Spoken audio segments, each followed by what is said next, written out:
Okay. Yeah, so we're gonna go a little bit by the, what is it called? When you're flying by the seat of your pants? Yeah, that's right? You've heard that idiom? Yeah. Or no? It's a white idiom in your family? It's a what? White person. Oh, called out. All right. There may be another word for that in different verbs, but basically at this point, we are doing, talking about CCD imaging and data reduction. And so we're really mixing together both the fact that we're reading and we're preparing to take observations, and then we're taking observations and we're analyzing them already. And that's even really before you get to any of this discussion about how we even analyze proposals, how we make proposals in the first place, because there's just not enough time. If you're planning to apply to the GRFP, that's bearing down on you because the submission of that is on the 20th. So here, right, after this week. Okay, so I wanted a first draft of your personal statement today so that you could read each other's personal statements. Be prepared to have other people read one another's personal statement. But since not everyone has personal statements today, we'll make some adjustments and I'll talk about what I see generally in almost all first-time writers. And then you'll notice what happens next week, okay? You're gonna summarize your review paper. That's the paper that you selected. If you have not sent me a paper that you selected, I'm gonna get really mad at you, okay? Because I need to have already approved that and you need to have been reading that, okay? The second draft of your personal statement is necessary to have given me your first one so that I can make suggestions, right? Edits, right? I want it to be better. And that'll be the first draft of your research statement. What? Yeah, because then you'll be here, and I haven't updated this yet, but this will have your second draft of your research statement and everything else. Does that make sense? Yeah.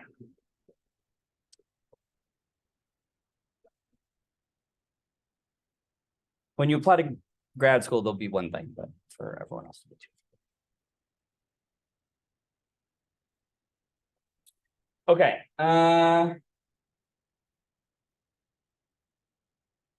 Yeah, we'll do something slightly different today, since people are not ready. We will do some lessons learned about writing, and then we will analyze my writing. Does that sound good? Okay. Let's start off here. Look at are there questions so far in the class? Things wondering what you're supposed to be doing? No. Okay.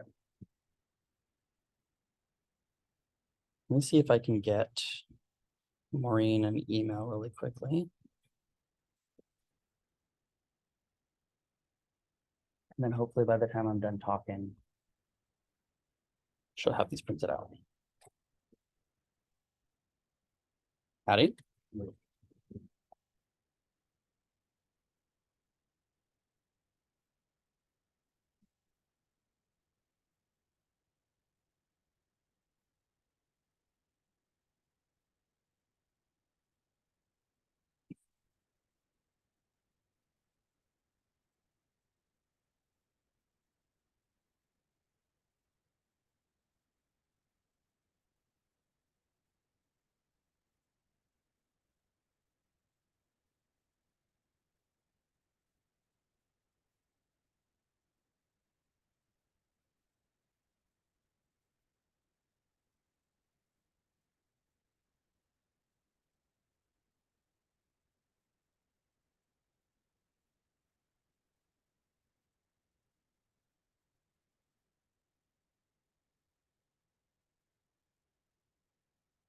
So folks online, I hope you'll be able to see this all, but maybe you'll just be listening.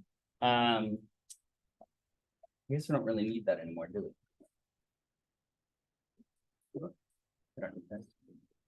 we? Someone has my CCD book? Someone does. Like this summer. And it has notes in it. So I need that for lecture, but it's okay. Two of the things that we'll talk about today is how we take observations and how we reduce them. So some people have been asking, well, what the hell are we doing? And I thought one of the easiest ways to do this was simply to show you. So I'll show you the type of, oh God, it's all everywhere. I'll show you the type of data analysis we can do. Because I think sometimes it's a little hard to think in the abstract about what the hell is going on, right? And instead, when I show you how we will use Python to analyze the data, you'll say, oh, this is going to open up a lot more possibilities for me to think about, right? Heard this, okay. Too many windows. All right. And then folks online, let me just show you this. Bada bing, bada zoom. All right.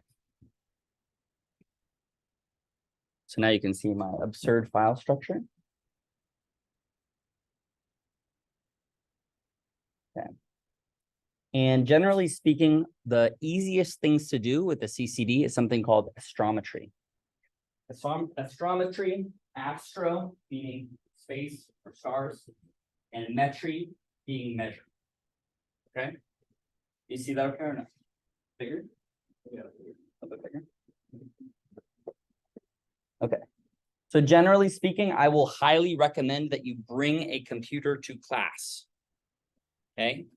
Not necessarily to take notes on, but because you will start working with the data in class, right?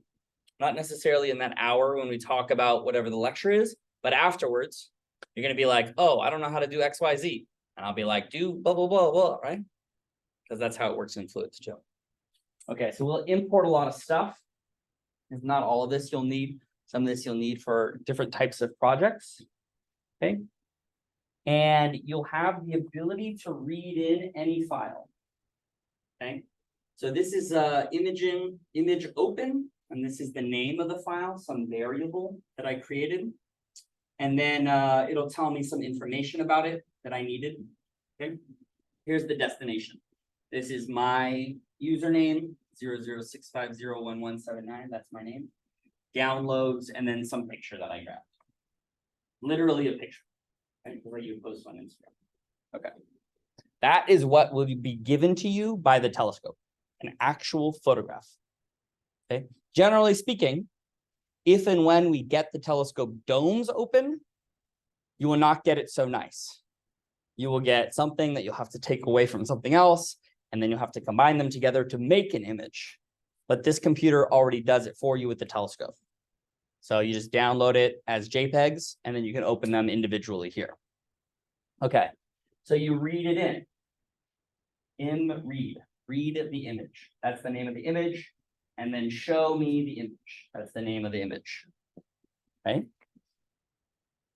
And there it is. It's a picture of Mars. Okay, you think to yourself, so that didn't do anything for me, Matteo. But here's what it does.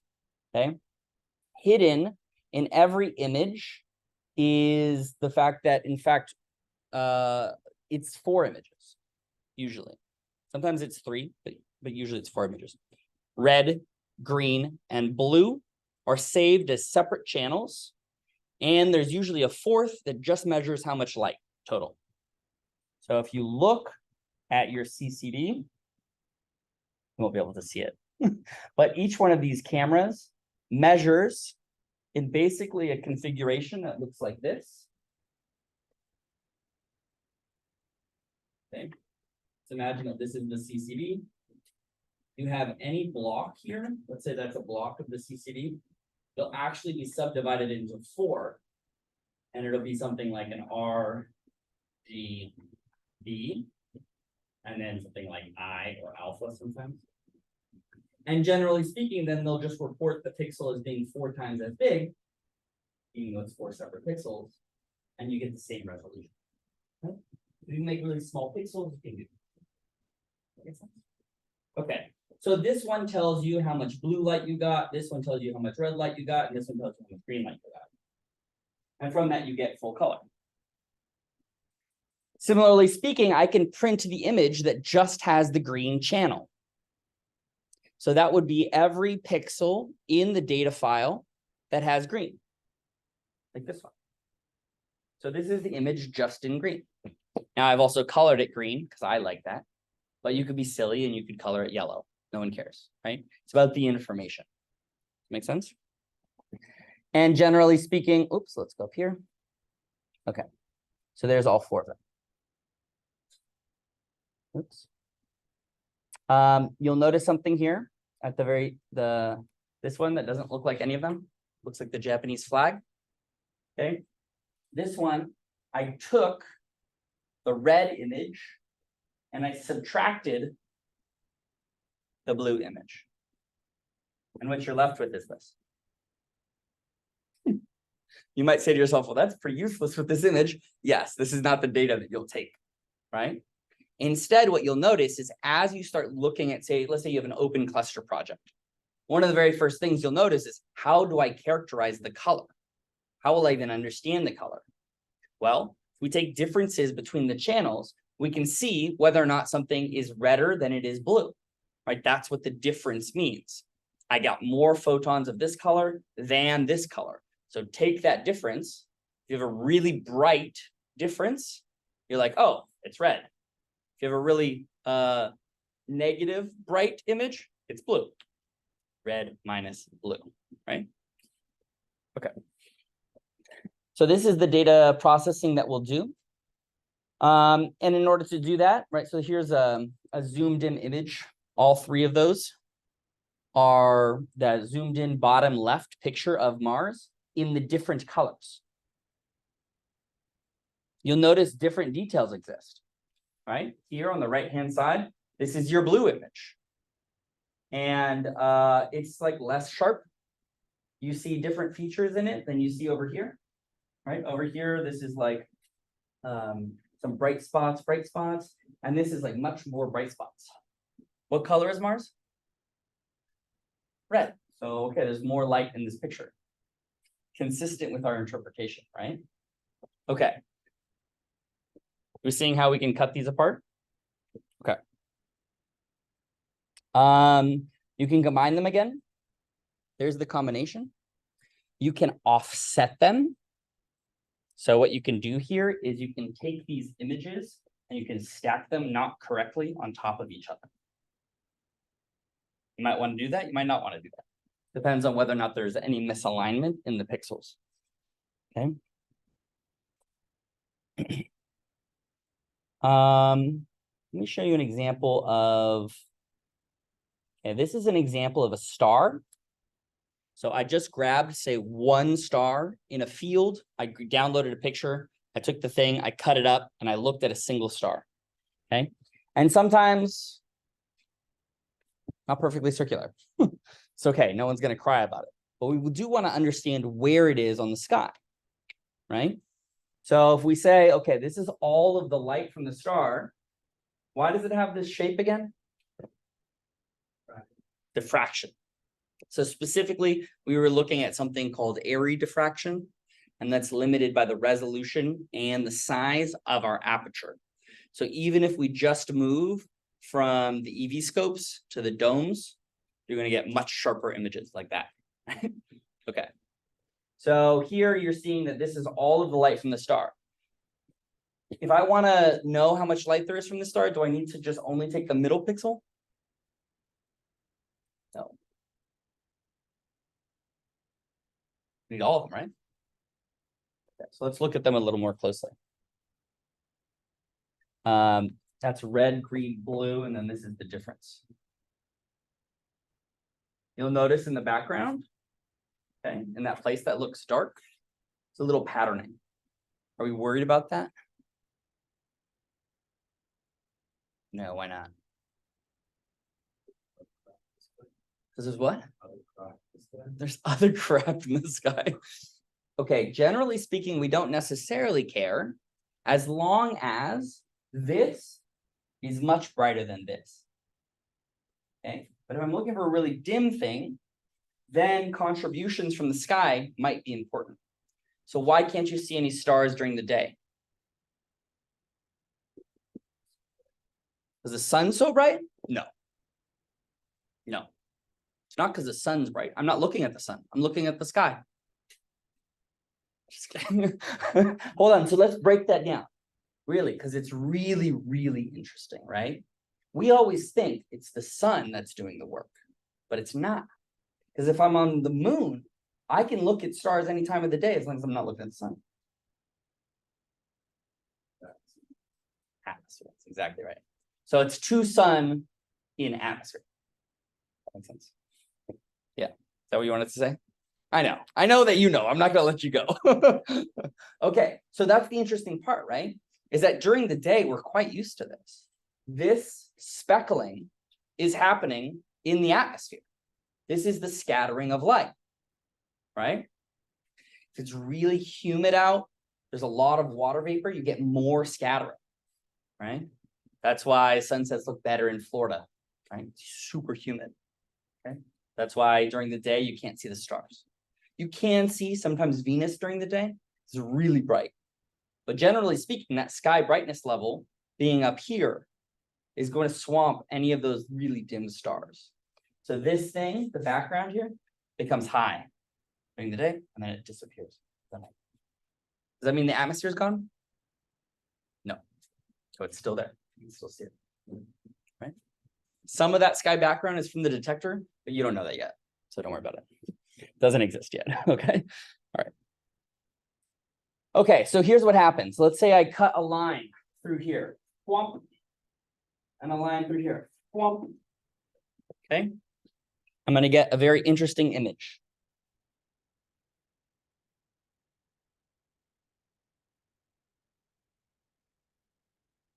Do you like it?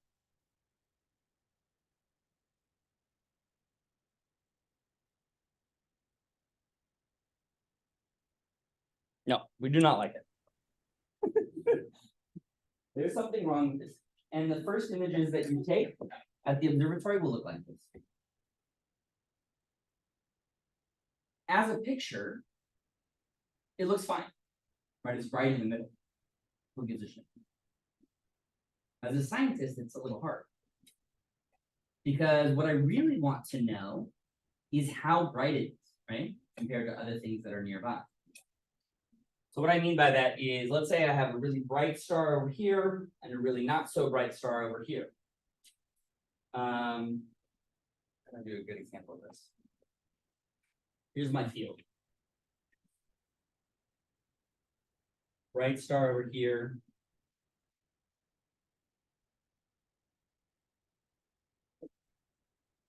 Not so bright star over here.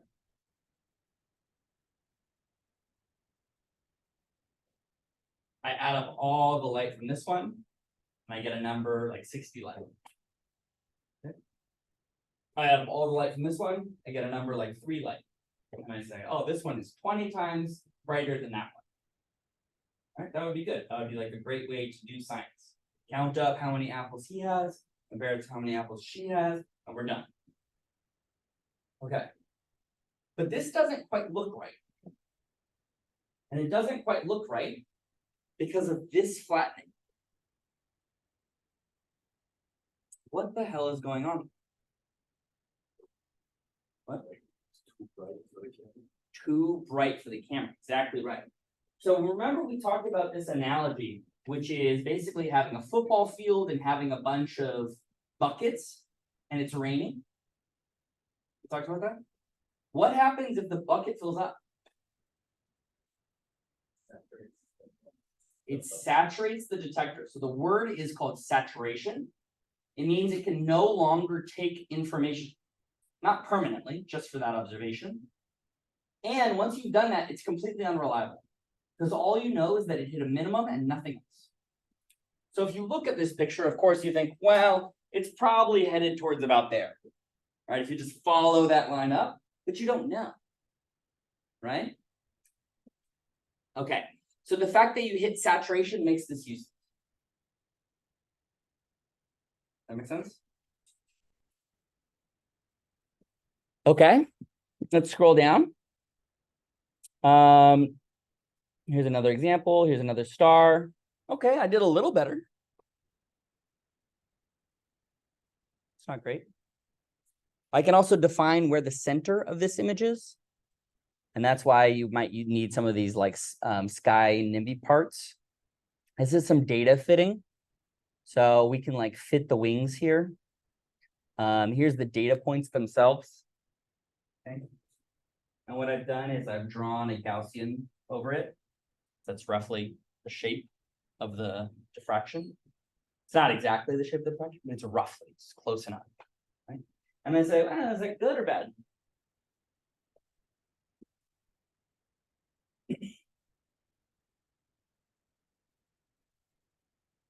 Good or bad? Not all right. Good? Bad. So rude. Okay. Where is it good? What's that? It like overall fits the trend. It overall fits the trend. Good. So like in this section, it's fine. No, you don't like it? Why? It's just flat. I think someone like cuts it down a little bit. Because what? It's like the green line just goes kind of just flats out. Yeah. Like there is some stuff like just like whatever the date is. Yeah, so good. So this is a very good question, right? So when we think about it in the context of so you were like, okay, it's this like sky stuff, right? And if you've ever heard me at the observatory talk about this before, I would say that the atmosphere is like sitting at the bottom of a pool and looking up at the top of the pool. You're sitting at the bottom of the pool and you see these like ripples, right? And it's distorting the light and it's making it look all types of ways. Okay. Some places are darker and some places are lighter. Okay. But they sort of average out. So here, I would say this is a good fit only if it averages to something. Okay. If there's a trend where it's going like this, up or down, then I would say, not so good. Because I'm okay with a little bit of wobble around a mean. I don't want to drive through every bump and wiggle in there. Because then the next time I take this observation, the chances that the air was exactly the same in that region again is basically zero. And even if I took two images, one after the other, I would probably get a situation where these bumps and wiggles wouldn't be in the same place, right? So my expectation is that on average, it'll be some amount of noise in the background. Notice this is above zero. So the sky is a little bit bright, right? So it's generally above zero, but it has no structure. It's not going up or down. Does that make sense? Okay. So this is okay.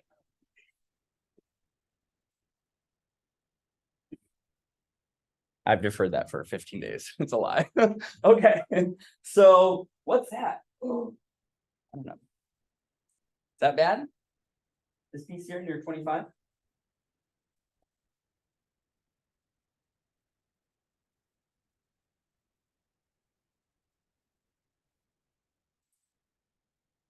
Could be, yeah. Could be something in the background that we're not picking up. And maybe we like turn up that exposure times like 40 seconds, and then you finally get a nice little bump. It's not really what we're trying to figure. Okay. So the things I start to look for, I'm looking for that background, make sure that that's modeled and taken out, right? This one here, okay, I'm trying to get it to go through the points. Is it going through the points? How well do we guess that it should go through it? Should it go through every single point? No. A model that goes through every single point in a data set is fake. Amazingly, a model that goes through every single data point is fake. Now, there's two ways to interpret that. Either one, the model itself is over parameterized. What that means is I put in too many parameters. So I put in a parameter for whether or not I had breakfast that morning. I put in a parameter for the smell of my hair after the shower. I put in a parameter for whether or not the grass had water on it when I got into the lab, right? And using all of those parameters, I were able to fit my data. instead of maybe using the parameters that were relevant, right? Like, whether or not the object was giving off light. Okay, so that's one way of doing it. And what I mean by that is, let me show you this in data form. Let's write it on that side.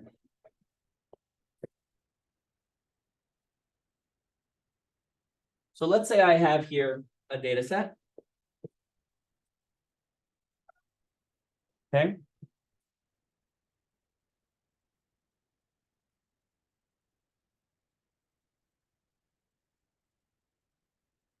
Okay. Is there a trend? What? Somewhat? Yeah, it's definitely a trend. Small numbers are small down here, and they're big up here. That's what I mean by trend. Okay. So I could, with my 400 parameter model, I could go like this.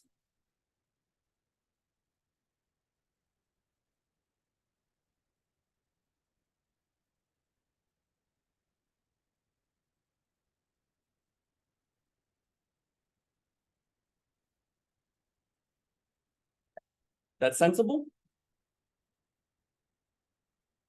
No, it's not sensible. Okay. Because this is basically over parameterized, what that means is that it's under constrained. So each one of these observations will have an uncertainty associated with it.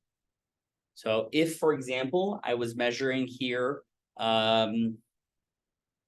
me a measurement.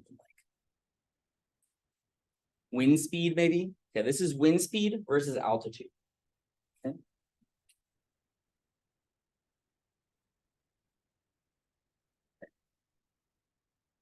And this is just data I'm taking from like those little pinwheels that you have in your kid's front yard, right? Okay, so each one of these is a data point. Oh, thank you so much. I'm making soy. Oh yeah, appreciate it. Sorry, mine. Okay. So each one of these is an individual measurement. But the wind doesn't care that we're taking these observations. The wind doing what the wind do, right? So generally speaking, yes, let's say there is a trend up this mountain that the air seems to be speeding up as it goes up. But in some specific, cracks and valleys, maybe not so much, right? Okay, so this observation here, maybe I measure it and it has an uncertainty like that. And this one has an uncertainty like that, another uncertainty like that. Okay, one thing I'm showing you now are error bars. These are associated with the process of taking data itself. We saw that when we were looking at computers, even the things that we tell exactly what to do and they give us exactly back the right answer, right? We always trust them, they're always perfect. Well, they're not really, right? Sometimes you take an observation and there are inherent errors in the processing.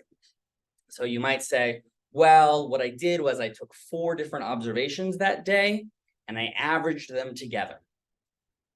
And then that was the observation for wind speed at that altitude, right? Or maybe you did it every day for a month and you took every single one and you added it together to get that value, right? If you added all of those pieces of data together, would they always be exactly the same value? No, there'd be some natural scatter, right? Some days it would be more, some days it would be less. And then you would use something called the standard deviation. You seen that before? Okay, so we have 2 terms. We have the mean or the average. Okay, and then we have this symbol. That's the error or the standard deviation.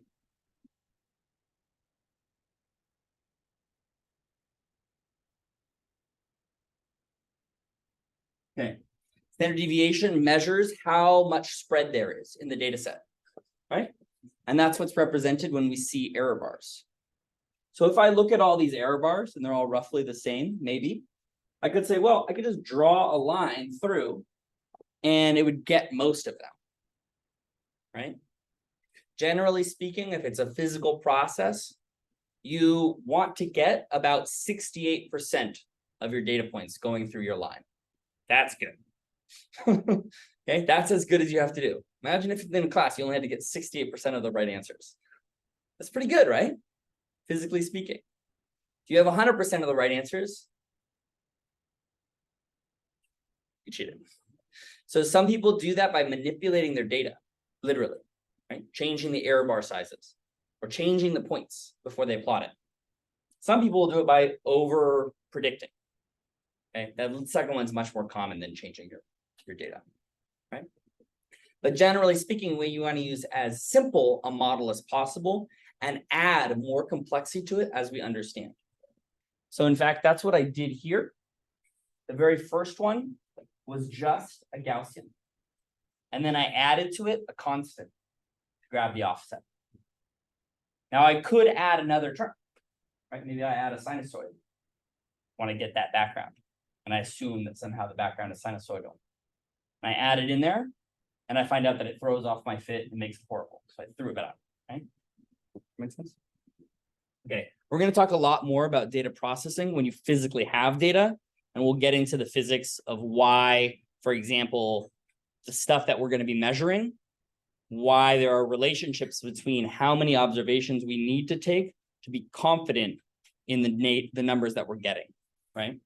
How did I pull a number 68 out of my bum, right? Where did that come from? So that actually comes from theory, and we'll get into that. Cool. Okay. What else did I do? Smaller object.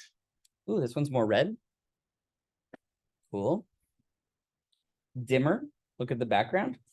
Background is now more comparable to this object. Okay. Look at that fit. Is that a good fit?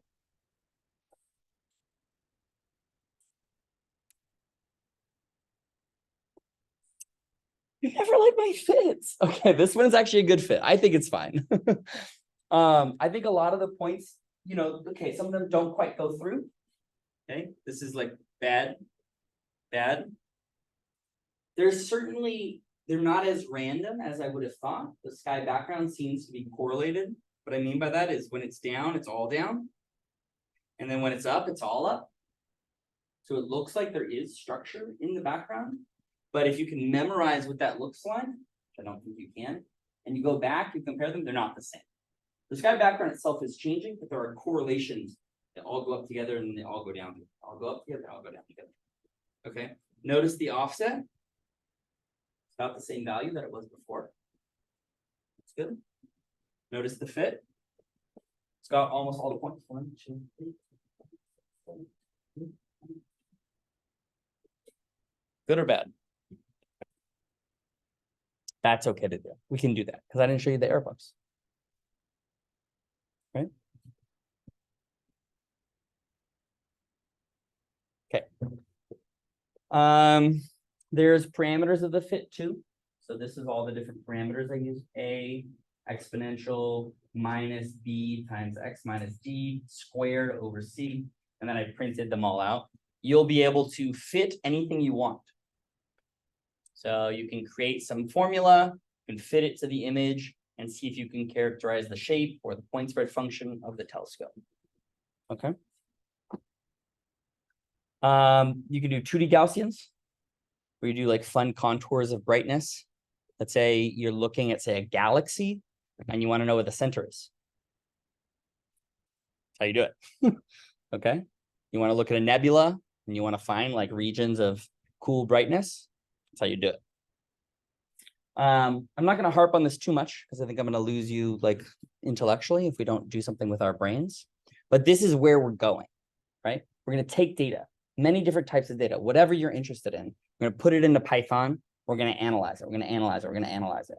And then you're going to send me your like Python notebook, and it's going to have your notes in it and your comments. And I did this, and I did this, and I did this, right? And even if you're in a group and you're working together, you'll start with the same data, but you won't have the same comments. You won't have the same notes because you're not machines. Repeat. Questions? So we're each going to have our own code. Yes, yeah. And you can certainly use the same things, right? If I build a piece of code that, helps you look for some fitting procedure or whatever, I'll share that with the class generally.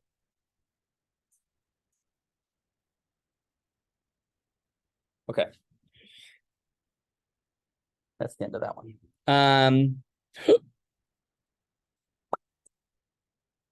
So sorry for folks online, but we're going to analyze my research statement. So you won't be able to see that right now, but I'll send you a version and then you can look at it, or maybe I'll send it to you via Slack and you guys can work together in a breakout room. Generally speaking, you're going to have two different types of statements for this GRFP, right? You're going to have the personal statement that talks about who you are, and then you're going to have a research statement that talks about what you want to do. Okay. Going to grad school, you're going to combine both of these together. You're going to think about the story that is your life, and you're trying to convince some admissions officer or some person on the faculty that you are the right job, right person, right whatever, right? Okay. How many people have already looked at the GRFP website? Okay. So we're doing that too, right? Right? Yeah, okay. All right. Anyone else have personal statements? Summaries? Personal statements? Oh my gosh, okay.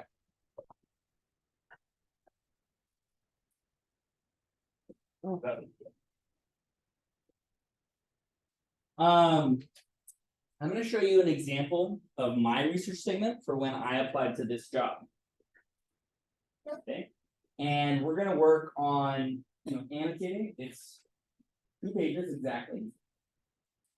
You will not need to write it like this. You and I are applying for different jobs. I applied for a faculty job. I have different experience than you. Okay. Do not compare yourself to me. That's not the goal of this exercise. What we're doing though is we're looking for writing style. I'm gonna let you kind of read through it first and see if we find any common themes, and then I'll tell you what to do and not to do when writing your own research statement.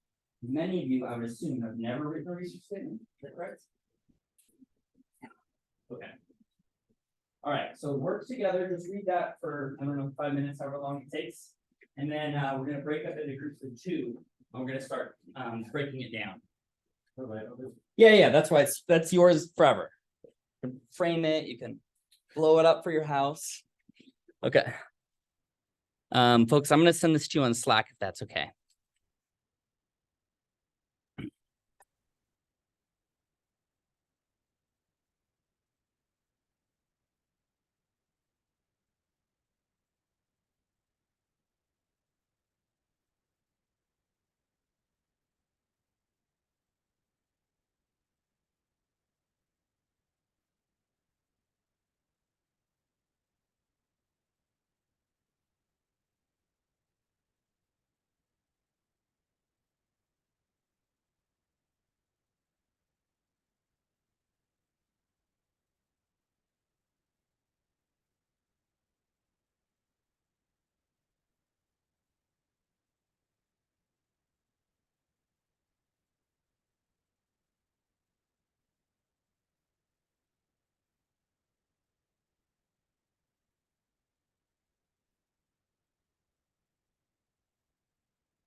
Dr. Grisvani?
No, we're just gonna talk about it.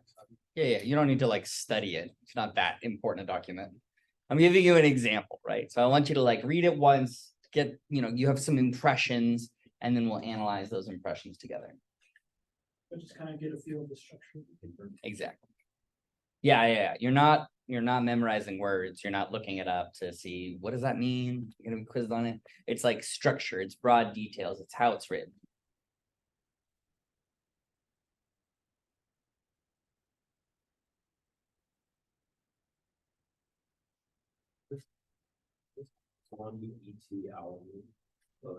At all. So this is the way that we cite in science. So Crismani and others in Latin. Rather than referencing every single person who's on that paper, you do the first author, and then you do et al. And the date. Different citation styles exist for different journals. This is the most common one. Sometimes you'll use just a number, like 1 in brackets or 1 in parentheses, 2, 3, 4, but that's less common.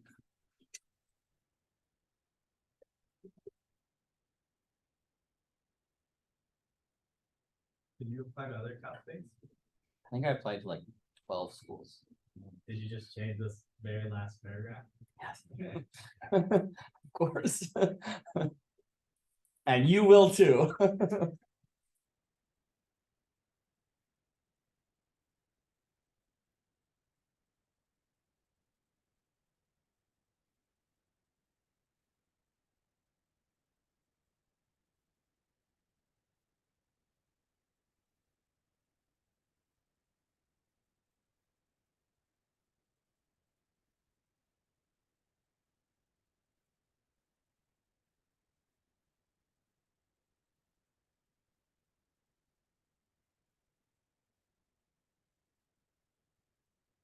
Brennan?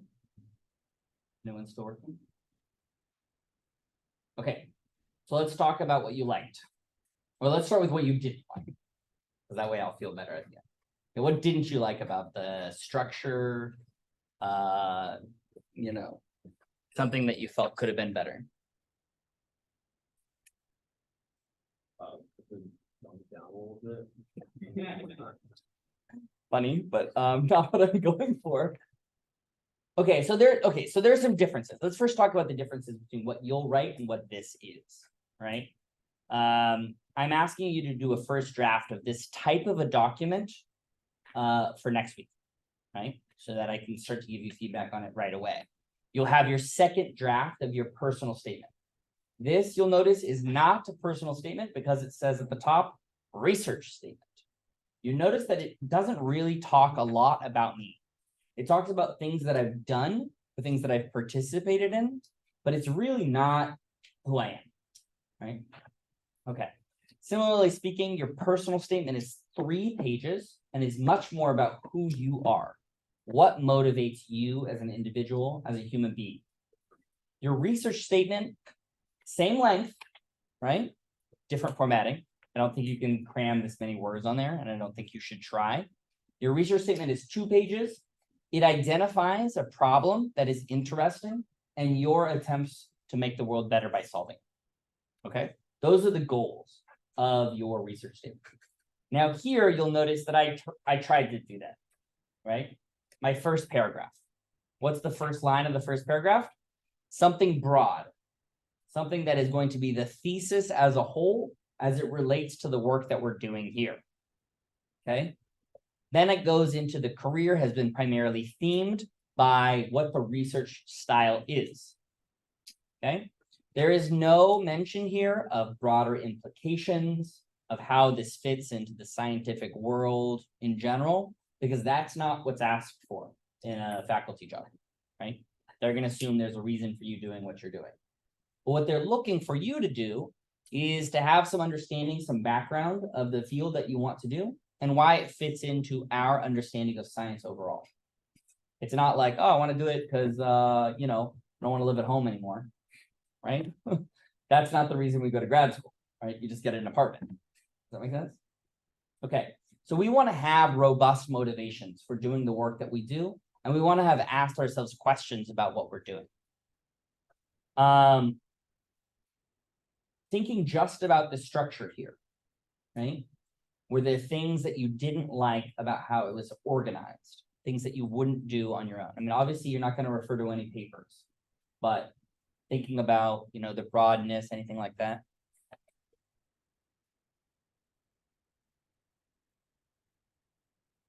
We follow kind of that format with the hourglass, where after you print out like the 5 papers, basically the whole middle chunk of it was going paper by paper, explaining what Right. the results were used. Right, yeah, and then towards the end, right, I kind of open up again with future lines of inquiry. Yeah. Right, this is where we're headed. And you'll do that too. You'll do a section called broader impacts.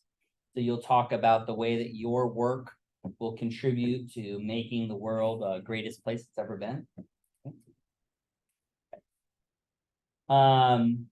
This last section here would be like the section that you change when you submit to a different grad school, where you identify the 3 professors that you would want to work with, and then you control F and you find the name of the school and you switch that, right? Swear to God. Swear to God, okay? There's different statements. Your personal statement will be much more about you. You may find, and you'll do a lot more detailed investigation when you are applying to different grad schools, that as you apply to a different grad school, they may have a program that's really well suited to them, right? And you'll want to talk that up. Versus if they don't have a program at all, you might want to change some of the wording to say, hey, I'm really interested in creating blah, blah, blah, blah, blah, while I'm here, right? So the personal statement and the teaching statement and the cover letter are all vastly different, but the research statement is cut and dry. It's like, as simple as it gets. But the structure is not like something you've ever seen, right? So you talk about the research, why it matters, and then the broader impacts. Some of the things, other things that you didn't like before I start talking about the things that I would not like. So one thing that you're going to try to avoid, and it's going to be really hard to do, is I did this, I did that, I did this, I did that, I did this, I did that, I did this. I'm sitting here and I'm reading it and I'm seeing it. Yeah. Okay. And so you can have a look, right? Generally speaking, one thing I'll give myself, pat on the back for is that the first sentence of every paragraph is the topic sentence. So good, I can read this entire research statement by just skimming it, right? So attention to detail and independent verification has guided his scientific work and primarily responsible for his success. He worked at the University of Colorado Boulder while he was a teaching assistant. Then he wrote a paper on water production rate to determine the magnitude of the deposited cometary gases. Then he detailed the discovery of a persistent layer of meteoric ions. Good. Then he saw the direct implication of those. Then he revisited some assumptions. Then he found out that things were originally attributed to that, but they were actually different. Then he was awarded an award. And then he has further lines of inquiry. And then he wants to continue those here. Right? That's a good structure. You should read the entire research statement just with the first line. And that should be able to tell you everything about the person. Now, in any one of those, I can go through and I can read the rest of it and figure it out. But for example, I'm looking at, say, the 3rd paragraph down, and it says, it's okay in the first one, right? It gives you a little background as water ice is liberated from the surface of the comet. It becomes oxygen and hydrogen. But then it's like modeling these pathways. We used images from this. We were able to test this. From this, I was able to do that. And that, generally speaking, from this, I did this. From this, I did this. From this, I did this. From this, I did this. I did that, right? There's this monotony that you're just listing off things that you did in order. And in general, when you're writing your research statement, you're not going to say something along the lines of, I will do this, and then I'll do this, and then I'll do this, and then I'll do this, and I'll do, they don't want to know that. Okay. They want to hear, it's still right. And so what I mean by that is it needs to be interesting. It needs to be engaging. Your research statement could have the best plan in the whole world, but if it's boring and no one likes it, right, because it doesn't communicate well, then there's no one who's going to be interested in it, right? It's still a piece of art, is what I'm trying to say. Writing is the most artistic thing you can do, well, other than making plots. that you do inside, right? Some people are really good natural writers, and some people become writers, okay? But everyone has the potential to be a good writer. Okay. So our research statement, do we talk about like research we did? Or is it research we want to do? I think generally speaking, it's research you're planning to do, right? Because no one really cares about what you've done except for how it shapes who you are as a human being, right? A decade ago, I worked at a Pizza Hut, and it made me 100% sure that I never wanted to serve another human being pizza, right? That first part of the story is useless to a science evaluator, except for the last part, which tells you that this is the reason why he doesn't want to serve pizza and he wants to go into science. Now, is that a good motivation? Not necessarily, but that's the only reason why the sentence is relevant. Telling me your life story is relevant as it helps me evaluate you, right? Telling me, on Thursdays, I go to the gym, and then on Fridays, I see the study group, and then on Saturdays, I do my homework. Your evaluator doesn't care, right? It's all about, okay, actually, the reason I do these on these specific days is because I'm such a hardworking person. I'm so meticulous. These are examples of my life that demonstrate how meticulous and hardworking I am. And that's what you're telling people when you write a statement about yourself. Could be the hardest thing you do at this point in your life, which is basically to gas yourself up for 5 pages, right? And you want to think broadly. We have a whole section called broader impacts, right? You'll notice here, there's continuing these lines of research to combine my passion for teaching with important planetary science. Okay, I mostly have done that. Okay. Then there is, while my research has been Mars-centric to this point, my broader interests address solar system formation and evolution using constraints from small bodies and planetary atmospheres. Am I doing that? Not really.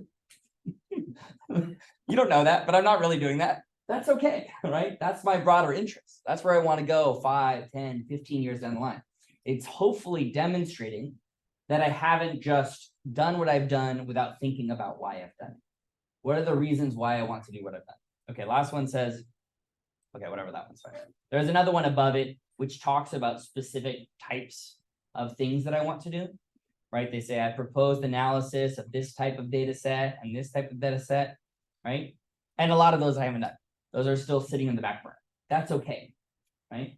What you're doing with the NSF GRFP is demonstrating to NASA that you, as a human being, should be funded for 3 years because your potential is so great.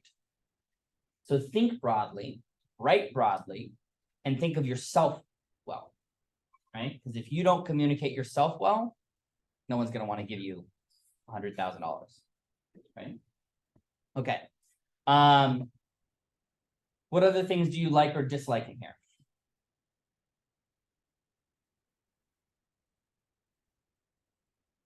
The first sentence seems serious, more serious than you are. Okay, I like that because you know me now. But of course, this is a serious matter, right? I'm glad that you think that. I'm glad that it comes across as very professional, right? And that's the type of the thing that you want to do in both statements. And we're going to talk about this when we do our group activity in a little bit. But essentially, what you're focusing on is both of your papers have themes. Your statements, both of your statements have themes, and they are not simply this theme is to respond to what I've been asked to do, right? You will have something about yourself that you're trying to communicate. This piece here, attention to detail and independent verification of assumptions, has guided my scientific work and is predominantly responsible for my success. And if you read carefully, each one of the paragraphs, 1, 2, 3, 4, 5, 6, all 6 of the following paragraphs just support that statement. That's all it does, right? Is it says, some people thought it was this thing, and it was this other thing instead. And some people thought it was this thing, and it was this other thing instead. I am successful because I did it carefully, right? That's all I say over and over, over and over and over. And you're going to want to hit those same types of themes or feelings, right? You're going to have to create that for yourself. you can borrow mine, but you can't copy mine. You didn't do these things, and they will know, right? They're just different levels of our career, right? All of this stuff, I think like 6 out of the 7 things here, I did in grad school. Okay, so you'll have plenty of time in grad school, and that's what you're focusing for. Now, when I applied to grad school, I thought I was going to go into exoplanets. So I don't do that anymore. I do Mars. So there's some room, there's some wiggle room. But if you show good potential as a scientist, you can use that to leverage this, right? Anything else you liked or didn't like about this? Got a question. Yeah. The third to last one about the NASA thing. Is that part of research or is it like? You mentioning that to say like you're ready to speak that in the future? In May 18th, I was awarded the. Yeah. Yeah, so that's talking about a project that wasn't published yet. Oh, so that's. So I won that award. You have to drop that, right? If you win an award, you, hey, oh, I got money, you know, right? People like giving people who've gotten money, because that helps them believe that they're making a good choice, right?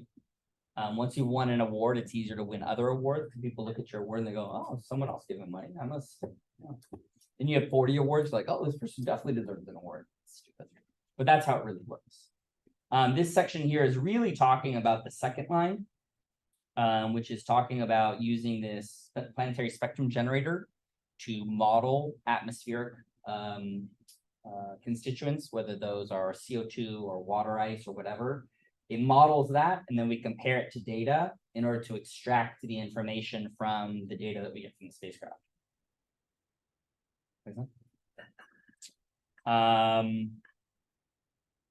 And that wasn't published by the time that I wrote this. This was like a year into my postdoc. Yeah. I was wondering, so at the future lines of inquiry, is that kind of the area where we would put the, like, because we're not applying to a certain grad school, this is just for that scholarship. Would it be where you say grad schools and what you want to study there in particular and why? So here I'll defer to Alex Lang's website. And in particular, you know, you're going to make a comparison between the types of, like, open up at the very bottom and has those examples of the past ones and kind of what you're seeing here. Right? Look at the structure that they put in. Usually, I think there's like even section headers that they asked for, or they're like built in, and it's like, you know, broader implications, 2-year plan or 3-year plan, and then impact in the field or something like that. And whether or not they say this directly in the written statement, you may not have to write that in the written statement. You'll see that same structure.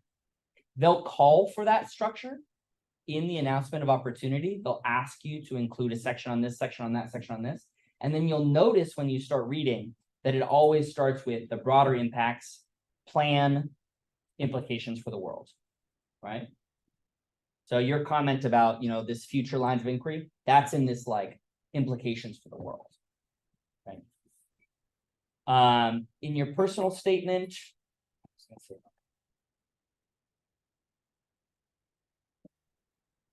yeah, I'd love you to get a personal statement sooner rather than later. They're asking for 3 pages. Okay, so if you've written anything, that's good. If you haven't written anything, that's bad. You should be thinking about yourself and not in like a vain way, but in like a, why am I doing what I'm doing, right? Because you'll need to start talking about that. I forget what the different sections are. Hold on, let me see if I can pull it up really quickly.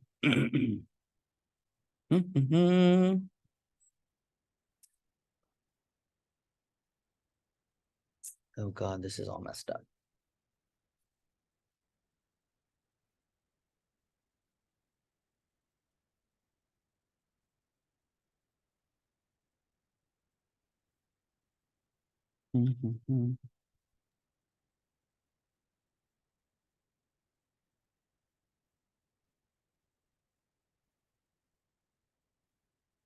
Okay, so I think the first section is personal background and future goals statement.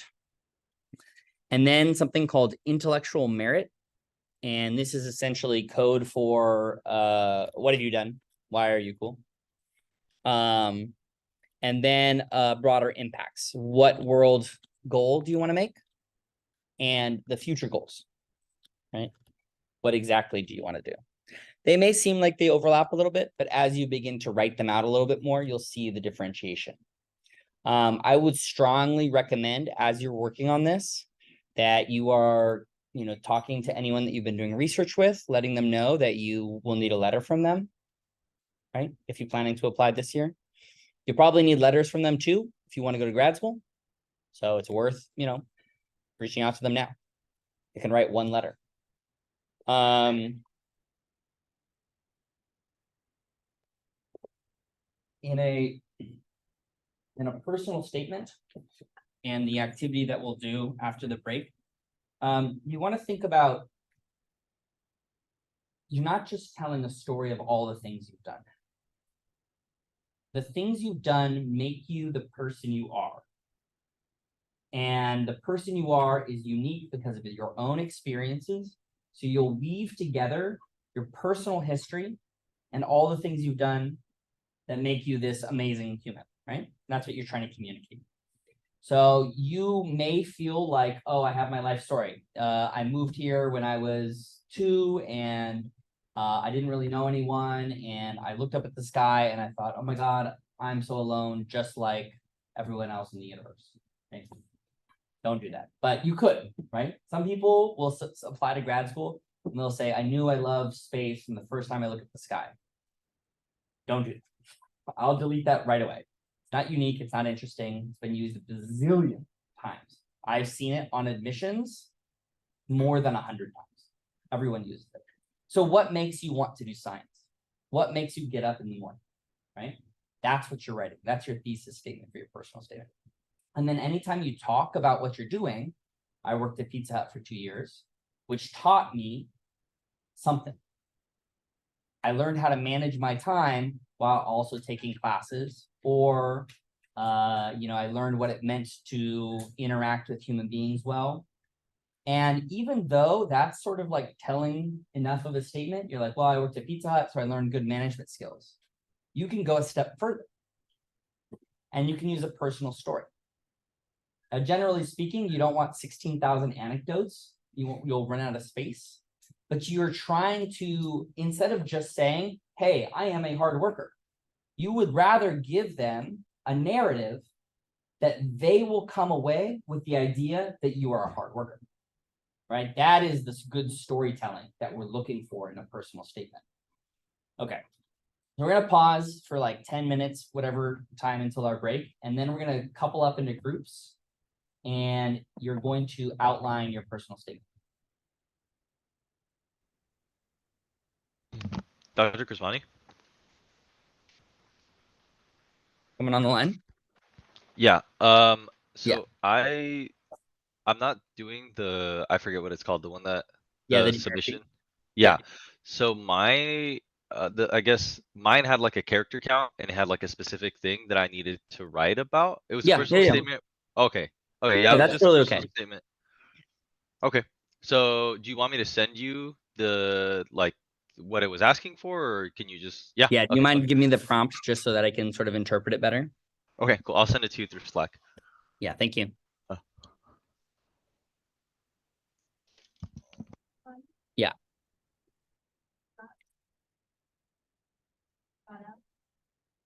Okay, first of all,